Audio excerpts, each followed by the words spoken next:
GPA 23 here. Finally making another YouTube video. And I want to just shortly speak about coronavirus and possible future of mankind. Back here in this room is a bit messy, so I covered it a bit, so you're not distracted too much by it. And I'm making this video in the dark to save some money. Okay, so I wanted to talk about the coronavirus, and I had this following thought about the future of mankind, and it's a bit depressing because it's not really a good future. So I figured out how we are handling this coronavirus worldwide. Must have three different outcomes for our very distant future. So I'm not talking about 10 years future, 50 years future, 1 or 2, 3 years in the future, or some months, maybe 1,000, 10,000, a million years in future. Because what is the thing I wanted to stress? Well, the point is, so we have a virus in the world. Okay, now stop to make that with the light. So we have this virus in the world, the COVID virus. I mean SARS-CoV-2, if you want to be precisely. Now, the situation in 2020 was not so bad because through lockdowns and other measures, many of the countries could keep the virus in check. So basically you could say it could have been worse. I mean, if you, for example, exclude USA with 400,000 deaths, currently I'm speaking 30 of January 2021, and the 100,000 of deaths in the UK. So you could say it wasn't really a good, it didn't really go well, yes, but not really, this is not about the numbers of the coronavirus, this is about how the people did, what's the word, how the people keep going, how the people accepted the rules and restrictions, because in the beginning, like January, February, March 2020, I would say everything did go good with lockdowns and wearing masks. I wouldn't say that this holding distance was really accepted by very few people. They were rather going to wear the mask than they would accept to hold distance if they didn't really need to. Because where I live in Europe, in German-speaking language, they are more like, the rule is you don't have to hold a distance in a train or a bus, if not possible, so I won't do it. And that does have effect, like I had last week when I was going out of the bus. People are immediately crowding around at the entrance and not making place that you can go out. So normally we would have this etiquette, I would say. I'm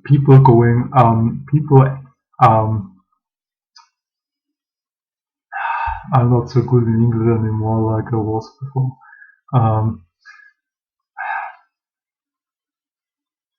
The people flowing out of the bus come first, and then when all of them are outside, people can come in, the passengers can come in, but that never was really so that people did accept that much. I mean, even before coronavirus, but the funny thing is people really don't change that habits they still are more so stressed that they want to get in as fast as possible, and that's somehow understandable, because nobody wants to come late to appointments or work and so. But I think they are a bit,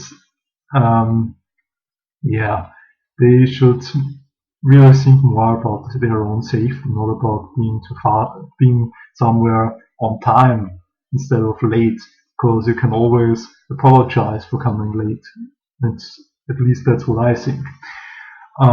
Yeah, and but that is only what I did see, so experience. And why did I want to say it? Not because of this. I wanted to say that the future looks very, very dark. The point is, uh, it was we now have mutations like this British mutation, South African mutation, and when was it? Brazilian, yes, Brazilian mutation of coronavirus. And now, what was I thinking about? Well, I did somehow see, in fact, people in Europe are not very likely to hold on to these strict measures very long. They are very, we where I live, we say they are tired of these measurements. They don't want to do it very long. They won't endure long enough if the lockdowns are extended and extended. And where I live, they also say, well, our government always says this week is the decisive week. It will all decide in this week if we can lighten the lockdown restrictions. And it goes on and on. It's every week like this is the decisive week, but it isn't. And people are really getting angry and frustrated by these statements. I mean, you can't say, well, next week we will open, and then you don't, and then you say again, well, next week and next week. People really get frustrated over things like that. And now some lands like Austria and I think Germany, or was it only Bavaria, they have now the FFP2 mask or KN95. And even that mask, wearing that mask is some bit, unsure if you have the right one, because they're like, yeah, you have to have a CE logo and an EN number, and you have to have FFP2 written on the mask, so you can't wear all of them. Must have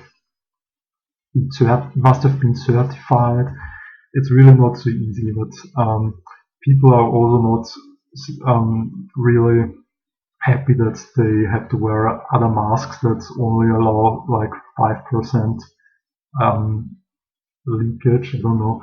And they are filtering 95% of bacteria, but the problem is you can't really breathe so good, because it's also when you speak nearly an hour with such a mask, you will get headache, at least in my case also. But that are the problems. I mean, people can adapt to such things like wearing other masks and holding a mid-distance. I mean, they don't always hold the distance. That's problematic in my point of view. But yeah, what I really had, it's the laptop. It's always getting dark after some time.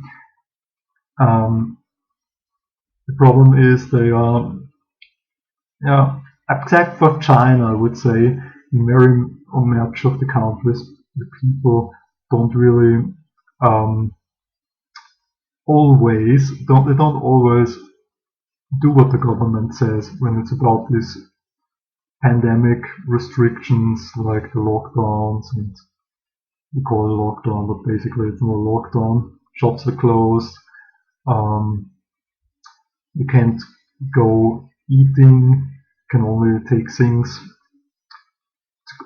to go, like go to Starbucks and take a drink to go, like it's very common in other countries.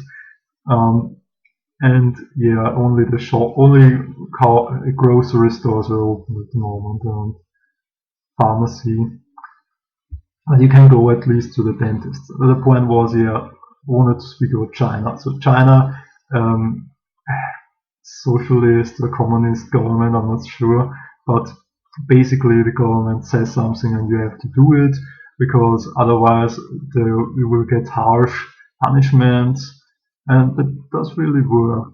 The people do, I would say, fit to, they do what the government says. I mean, there are demonstrations and others things sometimes, mostly outside of China, but people will at least follow the orders. So, but in Europe and USA, it's Western culture. It's different, and people are more. Um, they like the feeling of having some part of freedom. Um, so going out to demonstrate, even if they would have to wear masks, but they don't. We have that also in Europe. Demonstrations take place, not only other countries, but when it's not only Russia, not only USA, but I don't want to talk about USA at the moment. Um, yeah, so the point is, I'm not really optimistic about how people follow the orders that are necessary. So in China, that does work, I would say. I don't love China, yes. I like the cuisine of China, but it's not a land I would like to visit because I like it so much. I would sure want to see China, but I would also want to like see Japan, Korea, Russia, other countries in Asia or